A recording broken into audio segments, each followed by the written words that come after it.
एक विपक्षी दल के नेता करप्ट होते, देश के पूरे विपक्षी दल के नेता करप्ट है। उनका पूरा परिवार, उनके बच्चे, जो लोग जिनको राजनीति से कोई दूर दूर तक कोई वास्ता नहीं है, वो भी सब करप्ट। आज देश के सारे विपक्षी दलों के ऊपर, उनके नेताओं के ऊपर इस तरह के आरोप लगते रहे हैं और हमारे स्पेशली हमारे परिवार पे तो खास ध्यान होता है।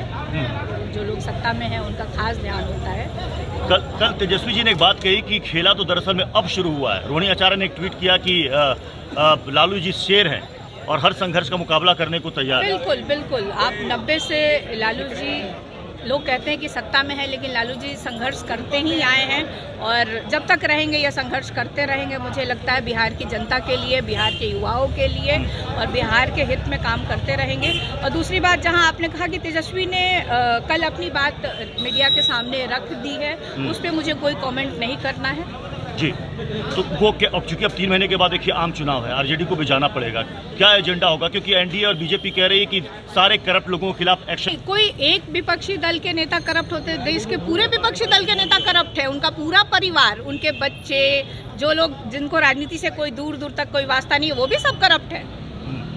जिसके यहाँ कोई सरकारी फाइलें नहीं आती हैं, जिसके यहाँ कोई, मतलब मेरी बहन है, अब तो मुझे डर लगता है कि हमारे बच्चों को भी शायद एजेंसियाँ बुलाएगी जी। तो मैं ये कह रही हूँ कि चुनाव में तो जाना है, लेकिन हम जो जनता के मुद्दे हैं, खास तौर पे जिस तरह से देश में एक बेरोजगारी का, युवाओं के लिए कहीं रोजगार नहीं है और महंगाई है, मतलब इनका तो सिर्फ मुद्दा है हिंदू मुस्लिम कराना, राम मंदिर। और ये ठीक है, मतलब एक मैं भी हिंदू हूँ और आज मतलब पूजा पाठ करना ये अपना अधिकार है, बट सिर्फ यही मुद्दा नहीं होना चाहिए। देश में विकास का भी मुद्दा होना चाहिए। नीतीश जी कहाँ चले गए? नीतीश जी देखिए छोड़कर चल, नीतीश जी यही नीतीश जी बीजेपी आरएसएस के खिलाफ इतना सब कुछ कहते थे। अगर नीतीश जी से ही पूछा जाए तो वो इसको विस्तार पूर्वक आपको जरूर बताएंगे। तो ये जो कुछ भी आप कह रहे हैं कि अपोजिशन को टारगेट किया जा रहा है, तो उसमें अब तो नीतीश जी भी पाला बदल के उधर जा चुके हैं। तो नीतीश जी की नज़रों में लालू जी क्या है, फिर आरजेडी क्या है? कहीं ना कहीं मुझे लगता है कि मोदी जी को अब ये विश्वास नहीं रहा कि राम मंदिर बनने के बाद भी मतलब मैं मेजॉरिटी मतलब शायद नहीं ला पाऊंगा, इसलिए उनको नीतीश जी की आवश्यकता पड़ी है बिहार में स्पेशली, क्योंकि बिहार में काफ़ी सीटें हैं, 40 सीटें हैं और वो चाहते हैं कि उनके जाने से। लेकिन मुझे लगता है कि जनता बहुत धैर्य से नीतीश जी को भी और भारतीय जनता पार्टी को भी बहुत अच्छे से देख रही है और स्पेशली बिहार के युवाओं में बहुत आक्रोश है।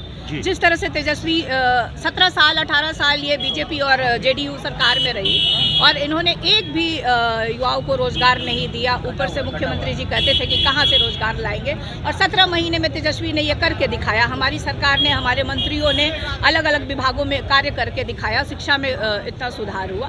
तो ये कहीं ना कहीं इससे भारतीय जनता पार्टी भी डरी हुई थी और नीतीश कुमार जी को भी ये डर था कि ये लोग इन लोगों से दिक्कत होगी, स्पेशली तेजस्वी से और राष्ट्रीय जनता दल सरकार से। तो यही कारण मुझे लगता है कि आरजेडी में जेडीयू के कुछ विधायक पाला बदलने वाले थे, इसी बात का डर था। ये तो अपने विधायकों से मतलब पूछ सकते थे जी, पूछ सकते थे। तो ये सब एक पाला बदलने का एक ठीकरा फोड़ते हैं नीतीश कुमार जी। मैंने आपको पहले भी कहा कि मुख्यमंत्री जी से ये प्रश्न पूछा जाना चाहिए कि बिहार की जनता, देश की जनता जानना चाहती है कि आप बार बार पाला क्यों बदलते हैं। विस्तार पूर्वक मुझे लगता है कि मुख्यमंत्री जी से मैं भी विनती करूंगी, मैं भी विनती करूंगी कि मुख्यमंत्री जी, हम सब भी जानना चाहते हैं। मुख्यमंत्री नीतीश कुमार आपके साथ आना चाहे आरजेडी के साथ, दरवाजे खुले हैं? जवाब नहीं दे रहे निशा जी। क्या कहूँ, वो मतलब नीतीश कुमार जी बड़े हैं, माननीय हैं, मतलब अभी भी संभावना के दरवाजे खुले हैं। 2025 के पहले नीतीश जी अगर आएंगे तो आरजेडी के दरवाजे खुले हैं। नहीं, ये प्रश्न क्यों आ रहा है? मुझे लगता है कि अब ये बीजेपी पे डिपेंड करता है कि वो उनको निकालेगी, रखेगी, क्या करेगी। बात करने के लिए मौजूद है, कैसे देख रहे हैं? पैनोरमा ग्रुप, जो सोचता है वो करता है। ये लो, मुंह मीठा करो। आज मैंने अपना जॉब छोड़ दिया, अब हम पूर्णिया वापस जाएंगे। जॉब छोड़ दिया है? मतलब ये घर कैसे चलेगा? हम करेंगे क्या? और माँ बाबूजी क्या बोलेंगे? इसलिए मैं एक और मिठाई का डब्बा लाया।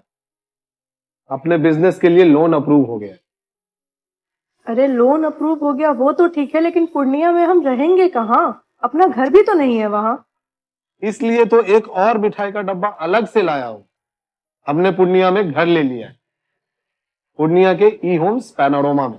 पूर्णिया में पैनोरमा ग्रुप लेकर आए हैं ई होम्स पैनोरमा, बड़ा घर, आलीशान जिंदगी और अत्याधुनिक सुविधाओं के संग अरे अरे, अब क्यों मुंह मीठा करवा रही हो? क्योंकि हम घर वापसी जो कर रहे हैं। घर वापसी की खुशी पूर्णिया में ई होम्स पैनोरामा के संग।